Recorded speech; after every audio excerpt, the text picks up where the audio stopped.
اس video میں ہم ایک مضمون پڑھیں گے جس کا نام ہے The National Animal یعنی قومی جانور.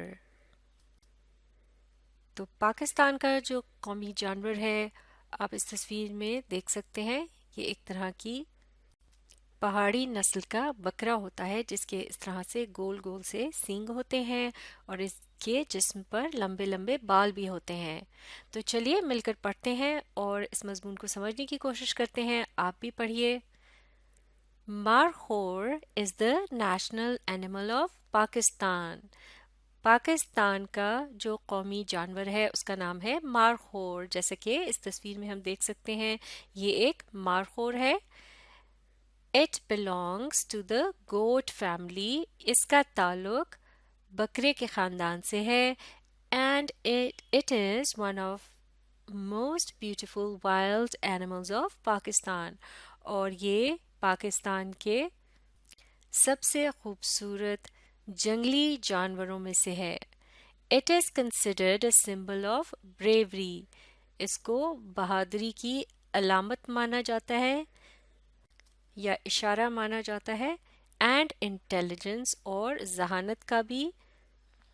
یعنی کوئی شخص اگر بہت دلیر اور ذہین بھی ہو تو اسے مارخور سے تشبیہ دی جا سکتی ہے یعنی اشارتاً اسے مارخور کہا جا سکتا ہے. آگے پڑھتے ہیں. It can jump downwards. یہ نیچے کی طرف کو چھلانگ لگا سکتا ہے. From mountain peaks. پہاڑوں کی چوٹیوں پر سے. with ease and kill snakes. with ease یعنی آسانی کے ساتھ وہ یہ کام کر سکتا ہے اور kill snakes یعنی وہ سانپوں کو مارتا ہے. Markhor lives in the mountains. Markhor پہاڑوں میں رہتا ہے جیسے کہ یہاں اس تصویر میں آپ دیکھ سکتے ہیں. It is mostly found in northern Pakistan. یہ پاکستان کے شمال میں پایا جاتا ہے. اینڈ the Himalayas اور ہمالیہ میں بھی یعنی ہمالیہ کا جو پہاڑی سلسلہ ہے وہاں یہ پایا جاتا ہے. There are 3 species of markhor found in Asia.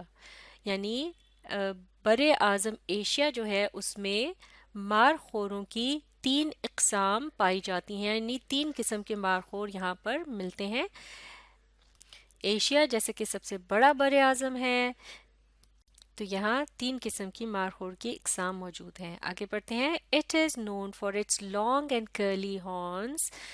اس کو اس کے لمبے اور اس طرح سے گول یہ جو کنڈل سے یعنی کہ ہوتے ہیں اس کے سینگ کنڈل نما سینگ جو ہوتے ہیں تو ان کی وجہ سے یہ جانا جاتا ہے.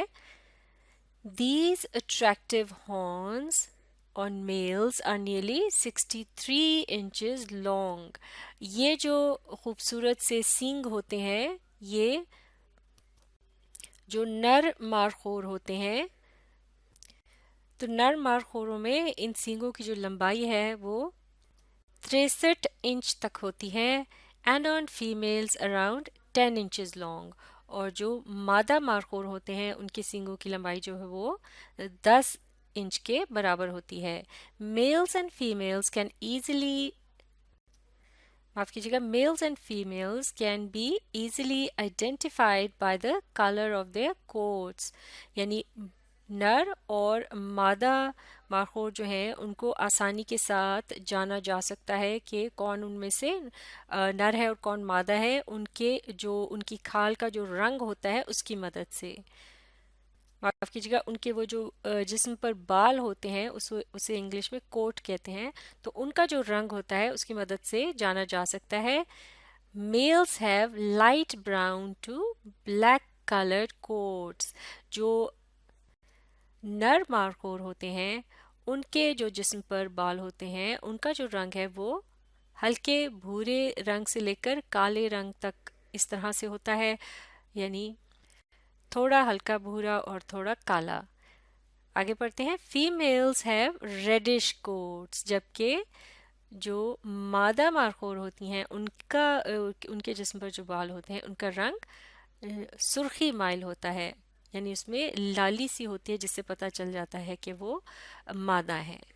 These coats shorten in summer and elongate in winter. یہ جو بال ہوتے ہیں مارخوروں کے جسم پر، یہ گرمیوں میں چھوٹے ہو جاتے ہیں اور سردیوں میں لمبے ہو جاتے ہیں. elongate سے مراد ہے لمبے ہونا.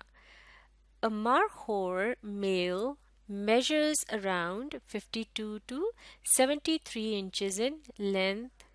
یعنی کہ ایک نر مارخور جو ہے، اس کی لمبائی 52 سے 73 انچ تک ہوتی ہے and weighs 71 to 240 pounds.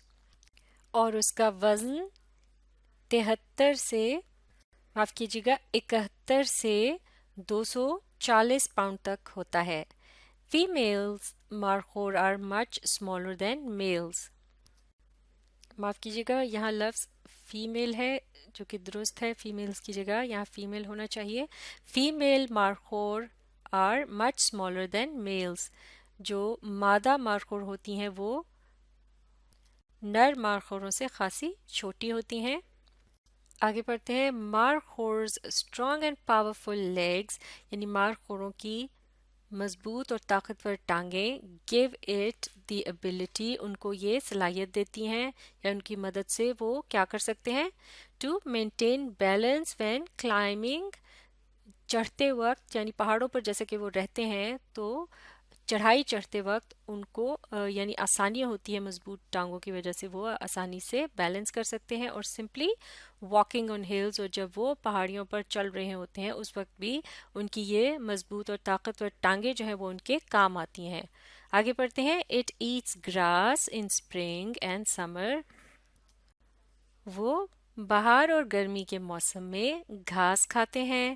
But feeds on leaves, معاف کیجیے گا اس کا ترجمہ اس طرح سے ہوگا کہ وہ بہار اور گرمی کے موسم میں گھاس کھاتا ہے، یعنی یہاں واحد کے صیغے میں بات ہو رہی ہے تو اسے اسی طرح سے ترجمہ کریں گے. اور آگے پڑھتے ہیں. But feeds on leaves, herbs, fruits and flowers in winter, لیکن سردی میں وہ پتوں، جڑی بوٹیوں اور معاف کیجیے گا پھلوں اور پھولوں پر گزارا کرتا ہے.